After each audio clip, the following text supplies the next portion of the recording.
بسم الله الرحمن الرحیم. نن زموږ د ارشاد الصرف سبق نمبر 73 دی او قانون نمبر 7 دی. اوم نمبر قانون دی د ثلاثي مجرد قوانین شروع دي. نن به موږ د ماده زائده قانون وایو. ماده زائده قانون خدا قانون دی کې دا ماده زائده پیژندل لازمی دي. په دې کې لږ غونډه دی. نو د دې ماده زائده قانون د کولو نه مخکې یو څو خبرې پیژندل ډیر لازمی دي. یو خو مونږه ماده زائده پیژنو. ماده زائده حروف ماده به پیژنو. حروف ماده درې دي. ٹھیک شو جی. یو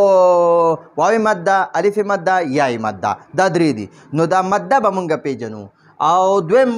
نمبر حروف لین به مونږ پیژنو. دریم نمبر د ماده زائده تعریف پکو. څلورم نمبر د اسم مکبر تعریف پکو. او پنځم نمبر مونږ به جمع اقصا یا منتهى الجموع یا جمع الجمع د دې تعریف پکو. د دې د جوړولو طریقه به زده کو. نو اول د دې قانون نه مخکې یو څو خبرې پیژندل ضروری دي. اول نمبر حروف ماده درې دي. حروف ماده درې دي. واو ماده، الف ماده، یای ماده. واو ماده، الف ماده، یای ماده. اول درته د واو ماده تعریف کوي چې واو ماده څه ته وایي. واو ماده چې واو ساکن وي. واو ماده څه ته وایي چې واو ساکن وي او مخکې حرف مضموم وي، یعنی پیش وي پې. لکه دا وګورئ دلته دا واو ساکن دی او مخکې حرف باندې پیش دی. ما قبل مضموم دی. د پیش ته چې پیش په کم حرف وي په دا اوس د الف باندې پیش دی، نو مونږ د الف ته مضموم وایو چې دا حمزه مضموم دی. مضموم یعنی په دې باندې پیش دی. پیش نو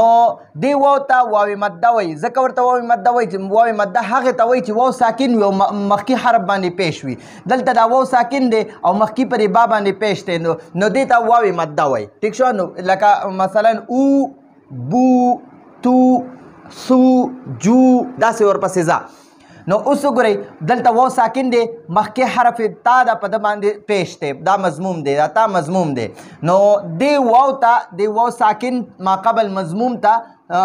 واو ماده وایي. واو ماده انشاءالله امید دره به تاسو به دا واو ماده پیژندلی وي. دا وګورئ دا واو ساکن دی، ما قبل مضموم دی، مخکې حرف ضمې والا دی. نو دې واو ته واو ماده وایي. ٹھیک شو. نو چې کوم واو ساکن وي مخکې حرف باندې پیش وي نو دغه واو ته مونږ وایو واو ماده. اوس خو امید دی تاسو به واو ماده پیژندلی وي. اوس راځو الف ماده پیژنو.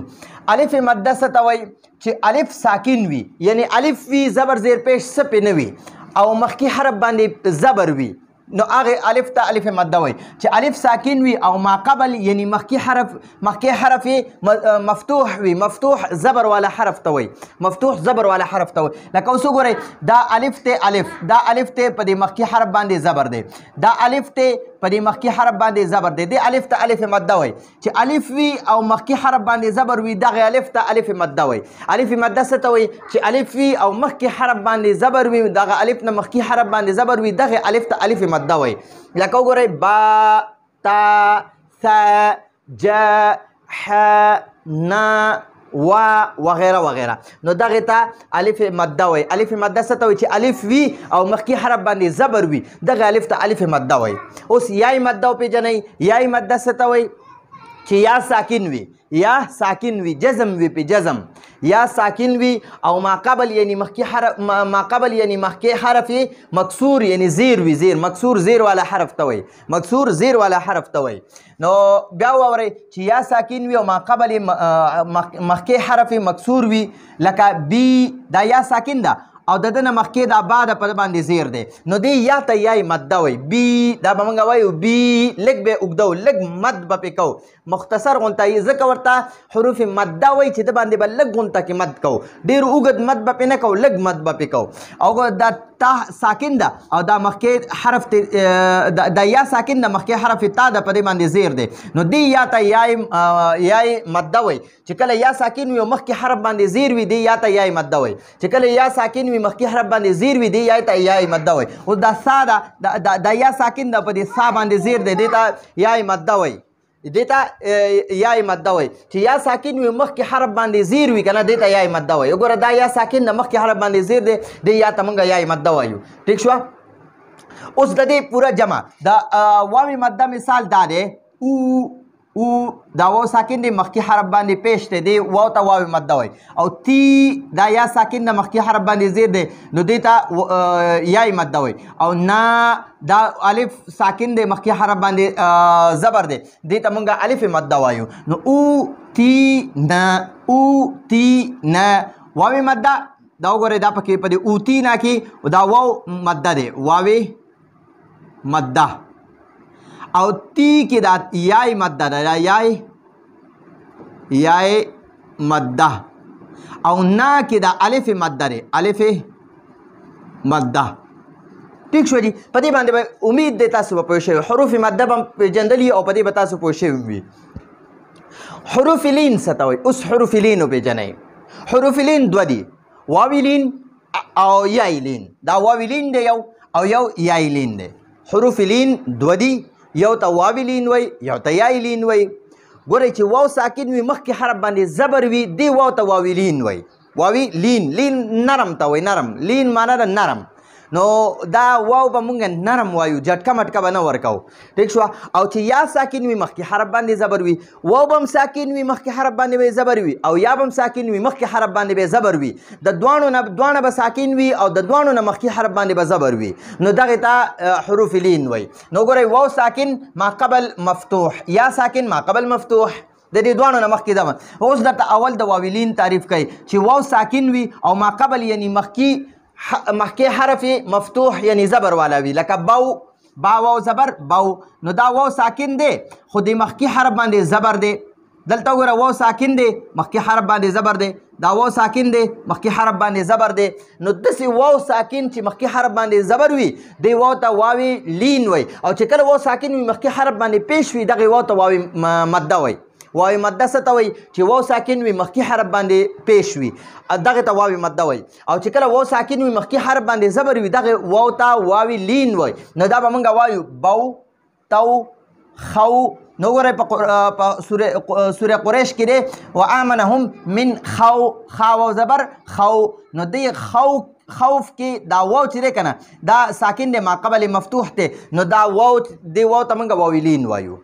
اوس یای لین څه ته وایي دا دویم نمبر یای لین چې یا ساکن وي او ما قبل مفتوح وي یعنی ما قبل مخکې حرف باندې زبر وي لکه با یا زبر بی دا یا ساکن ده مخکې حرف باندې زبر دی بی دا تا ساکن ده مخکې حرف باندې زبر دی تی بی تی وغیره نو اوس په قرآن پاک کې دي والصیف په دې صیف کې وګورئ دا یا ساکن ده ټیک شوه یا ساکنه او ما قبل دا سواد دی په د باندې زبر دی زبر نو دی یا ته موږ یای لین وایو ځکه چې یا ساکن د مخکې حرف باندې زبر دی او یای مده څه ته وایي چې یا ساکن وي مخکې حرف باندې زیر وي دقې یا ته موږ یای مده وایو مده ورته ځکه وایي چې لږ مد به پې کېږي لږ به اوږدېږي نو حروف مده به لږ اوږدېږي او حروف لین به نرم ویلی کېږي اوږدېږي به نه ټیک شوه نو ګورئ یو واوي لین دی بو تو خو او یو یای لین دی بی تی سی سوی وغیره وغیره ٹھیک شوه نو حروف لینه مو پیژندل حروف مده مو پیژندل اوس راځو د مده زایده تعریف کوو مده زایده څه ته وایي موږ به دا قانون وایو د مده زایده قانون نو مده زایده څه ته وایي اوس اول موږ د مده زایده تعریف زده کوو مده زایده هغه الف ته وایي مده زایده هغه الف ته وایي چې د وزن په وخت د فا عین لام کلمې په وزن رانشي چې د وزن په وخت کې د فا عین لام کلمې په مقابله کې نه وي د فا عین لام کلمې په ځای باندې رانشي نو هغې الف ته موږ الف مده وایو هغې ته موږ څه وایو الف مده وایو ښه دغې ته مده زایده م وایي مده زایده یا الف مده لکه اوس وګورئ ضاربون دی ضاربون دا دوات پکې فا کلمه ده دا را پکې عین کلمه ده دا با پکې لام کلمه ده او دا په منځ کې دا الف چې کم پاتې شو که نه د دوات نه پس چې کوم الف دی دې ته الف مده وایي نو دغه مونږ مده زایده دغې ته وایي الف مده زایده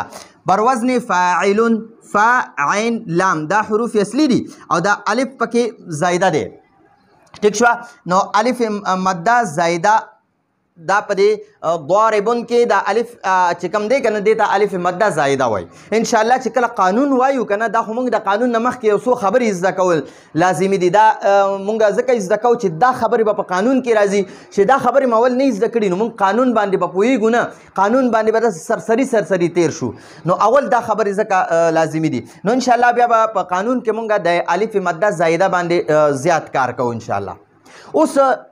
اسم مکبر د اسم مکبر تعریف څه ته وایي یو اسم مصغر وي یو اسم مکبر وي مصغر هغه ته وایي چې هغه د ورکوټوالي یا د عظمت دپاره یا د محبت دپاره یا د تحقیر دپاره هغه اسم ورکوټی کړی شي لکه رجل معنا د سړی رجیل معنا د ورکوټی سړی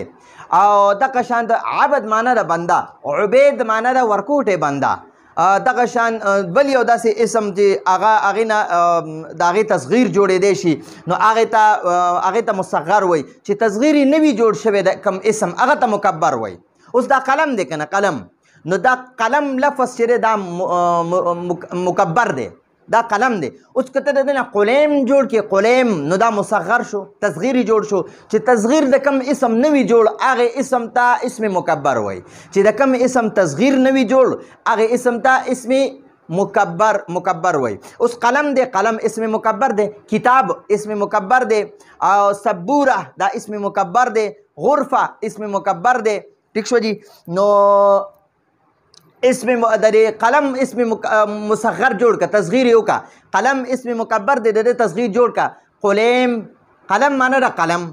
قلم معنا د ورکوټه قلم کتاب معنا د کتاب کتاب معنا د ورکوټه کتابګه ٹھیک شو کتابچه ورته وړه کتابچه چی نو اوس دا کتاب دا اسم مصغر شو او کتاب اسم مکبر دی قلم اسم مکبر دی ٹھیک شو نو دا اوس وګوره اسم مکبر تعریف زده کوي مکبر هغه اسم ته وایي مکبر هغه اسم ته وایي چې تصغیر یې نه وي جوړ شوی چې تصغیر تی نه وي جوړ شوی خو تصغیر یې جوړېدلی شي لکه رجل دی رجل نو رجل نه ته رجیل جوړولی شي نو دا رجل اسم مکبر دی رجیل اسم مصغر دی تصغیر جوړیږي عبد اسم مکبر دی قرش اسم مکبر دی قلم اسم مکبر دی کتاب اسم مکبر دی ٹھیک شو نو دا اسم مکبر څه ته وایي چې د هغه تصغیر نه وي جوړ شوی خو تصغیر یې جوړېدی شي هغه اسم ته اسم مکبر وایي ٹھیک شو جی اوس راځئ چې جمع اقصا یا دې ته جمع اقصام وایي جمع الجمع ورته وایي یا جمع منتهى الجموع ورته وایي جمع اقصا جمع الجمع یا جمع منتهى الجموع جمع اقصا جمع الجمع جمع منتهى الجموع دا درې واړه یوې جمع ته وایي دې ته جمع اقصام وایي جمع الجمع ورته وایي او جمع منتهى الجموع وایي نو جمع اقصا یا جمع الجمع یا منتهى الجموع دا د یوې جمع نوم دی دا هغې جمع ته وایي چې د هغې جمع انتها هغه جمع انتها ته رسېدلي د هغې جمع نورې جمع نشي جوړېدی نو هغې ته جمع اقصا وایي یا جمع الجمع ورته وایي یا جمع منتهى الجموع ورته وایي نو مشهور جمع منتهى الجموع دی د دې جمع اقصا یا د جمع منتهى الجموع یا د جمع الجمع دا درې واړه د یوې جمع نوم دی نو مشهور په دې کتاب کې جمع اقصا دی دقه منتهى الجموع ته وایي ٹھیک شو د دې د جوړولو طریقه زده کوم وایي د جمع اقصا د جوړولو طریقه دا ده د جمع اقصا د جوړولو طریقه دا ده چې اول دوه حروف له به فتحه ورکړي یعنی اول دوه حروف باندې به زبرونه ولګي په دریم ځای به الف د جمع اقصا علامت ولګي الف چې دی که نه اول حرف باندې به هم زبر ولګي په دویم حرف به هم زبر ولګي په دریم ځای به الف لګي دا الف د جمع اقصا یا د جمع منتهى الجموع علامت دی ٹھیک شو نو په دریم ځای به ضرور دغه وي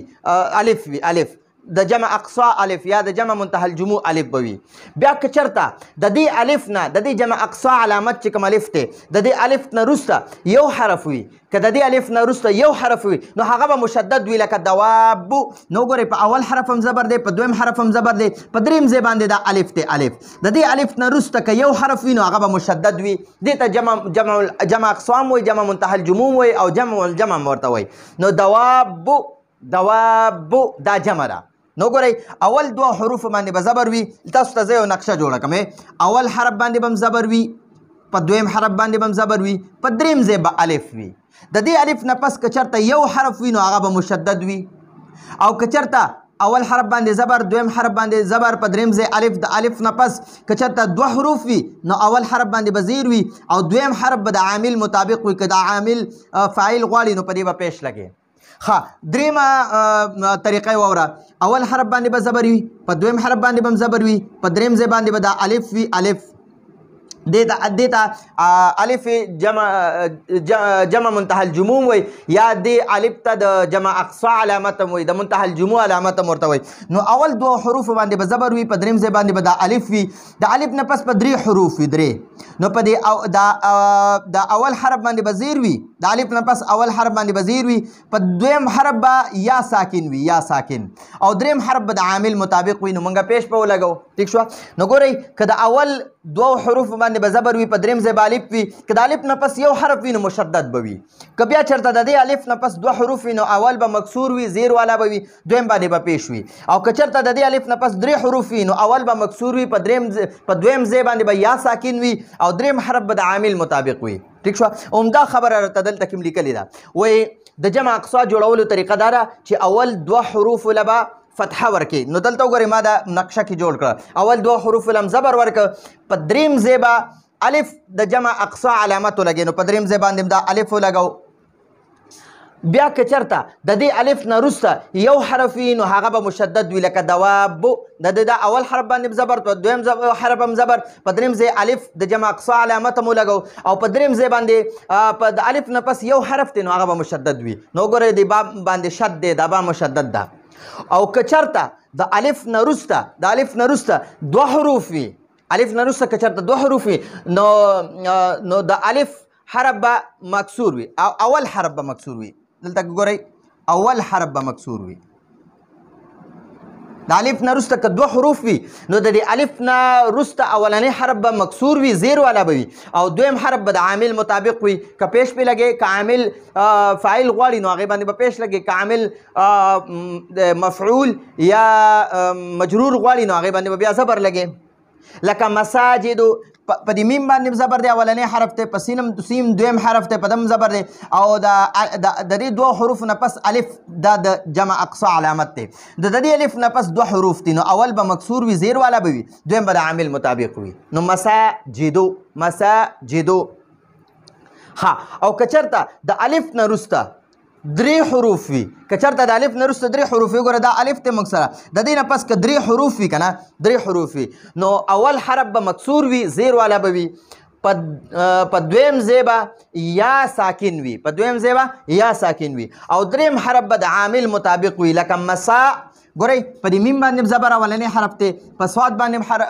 زبر دویم حرف دی په دریم ځای به دا الف وي الف ٹھیک شو د الف نه پس درې حروف دي نو اول به مکسور وي زیر والا به وي په دویم ځای به یا ساکن وي او دریم به د عامل مطابق وي نو مصابیح مصباح ډیوي ته وایي او د ډیوي جمع مصابیح راځي مصابیح دا مصابیح دې ته جمع اقسام وایي جمع منتهى الجموم ورته وایي او جمع الجمع ورته وایي اوس دغه طباشیر چې دی دا چوک ته وایي چوک په روډ باندې چې کوم چوک راشي هغې ته طباشیر وایي نو په دا طوا اول حرف دی دویم حرف دی په دریم ځای الف دی ٹھیک شو د الف نه پس درې حروف دي نو اولنی حرف شین دی د باندې به زیر دا به اولنی حرف به مکسور وي په دویم ځای به یا ساکن وي دریم به د عامل مطابق وي نو طباشیرو او مفاتیح د مفتاح جمع ده مفتاح چابي ته وایي نو اول حرف میم دی په ده باندې زبر په دویم حرف هم زبر په دریم ځای الف دی دې الف ته الف اقسام ورته وایي او الف جمع منتهى الجموم ورته وایي او د دې الف نه پس درې حروف دي د دې الف نه پس درې حروف دي نو اول حرف باندې به زیر وي دویم حرف به یا ساکن وي او په دریم حرف به د عامل مطابق وي نو موږ به پیش ولګو مفاتیحو د الف نه پس هم درې حروف راغلل تا یا ح نو دا تا به مکسور وي او بیا به د تا پسې یا ساکن وي او بیا به پسې ح د عامل مطابق وي وغیره نو دا خو موږ جمع اقصا یا جمع منتهى الجموع طریقه مې زده کړه دې نه مخکې بیا د اسم مکبر تعریف وکړو چې اسم مکبر څه ته وایي د هغې نه مخکې د مده زایده تعریف زده کړو او د هغې نه مخکې حروف لین او حروف مده تعریف وکړو نو انشاءالله دې نه پس به مونږ د تصغیر جوړولو طریقه زده کوو او بیا به د مده زایده تعریف هم انشاءالله د مده زایده خلاصه به وایو نو دا زموږ د نن ورځې درس و راتلونکي درس پر اجازه غواړو هذا هو المرام والله اعلم بحقیقة الكلام